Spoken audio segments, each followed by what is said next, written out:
నమస్తే welcome to KK news. నేను Sridevi. Indian film ఇండస్ట్రీలో లెజెండ్స్ గా పిలువబడే అతి తక్కువ మంది హీరోలలో ఒకడు మంచు మోహన్ బాబు. ఎలాంటి బ్యాక్గ్రౌండ్ ఇమేజ్ లేకుండా ఇండస్ట్రీలోకి అడుగుపెట్టిన మోహన్ బాబు ఎన్నో కష్టాలు ఒడిదుడుకలను ఎదుర్కొని ఈ స్థాయిలో నిలబడ్డారు. కెరియర్ ప్రారంభంలో విలన్ గా ఎన్నో వందల సినిమాల్లో నటించిన ఆయన అటు తర్వాత హీరోగా మారి ఎన్నో సంచలనాత్మక చిత్రాల్లో నటించి చిరంజీవి, బాలకృష్ణ, వెంకటేష్ లాంటి స్టార్ హీరోలతో సమానంగా ఇండస్ట్రీ రికార్డ్స్ ని బద్దలు కొట్టి టాలీవుడ్ టాప్ 5 స్టార్ హీరోలలో ఒకడిగా నిలిచాడు. అయితే కేవలం నటుడిగా మాత్రమే కాకుండా లక్ష్మీ ప్రసన్న పిక్చర్స్ సంస్థని స్థాపించి ఎన్నో సూపర్ హిట్ చిత్రాలను కూడా నిర్మించారు. ఇక అదే విధంగా శ్రీ విద్యా నికేతన్ స్కూల్ ని స్థాపించి ఆ తర్వాత ఇంటర్మీడియట్, ఇంజనీరింగ్ కాలేజీలను నెలకొల్పి దేశంలోనే వాటిని ఉన్నత స్థాయిలో నిలిపారు. ఇప్పుడు విద్యా నికేతన్ విద్యా సంస్థలు యూనివర్సిటీగా మారిపోయిన సంగతి అందరికీ తెలిసిందే.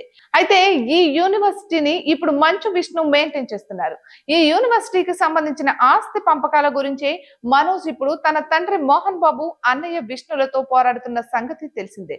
ఇదంతా పక్కన పెడితే మంచు విష్ణు తన డ్రీమ్ ప్రాజెక్ట్ కన్నప్పని సుమారుగా 200 కోట్ల రూపాయల భారీ బడ్జెట్ తో నిర్మిస్తున్న సంగతి కూడా తెలిసిందే. కన్నప్ప మూవీ ప్రమోషన్స్ లో భాగంగా మంచు విష్ణు పలు ఇంటర్వ్యూస్ ఇచ్చారు. ఈ ఇంటర్వ్యూస్ లో ఆయన మాట్లాడిన మాటలు ఇప్పుడు సోషల్ మీడియాలో బాగా వైరల్ అయ్యాయి.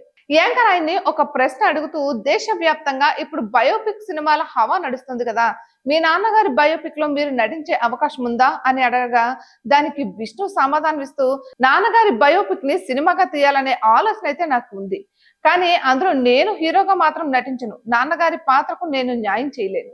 తమిళ సూపర్ స్టార్ సూర్య గారితో నాన్నగారి క్యారెక్టర్ ని వేయిస్తాను. నాన్నగారి బయోపిక్ ని సినిమాగా తీసేందుకు మంచి స్కోప్ ఉంది. ఎలాంటి బ్యాక్గ్రౌండ్ ఇమేజ్ లేకుండా ఇండస్ట్రీలోకి వచ్చి ఎంతటి స్థాయికి ఎదిగిన ఆయన జీవిత ప్రయాణం ఎంతో అద్భుతమైనది అంటూ చెప్పుకొచ్చారు. ఇటువంటి మరెన్నో వీడియోస్ కోసం కేకే న్యూస్ తెలుగు ఛానల్ ని సబ్స్క్రైబ్ చేసుకోండి.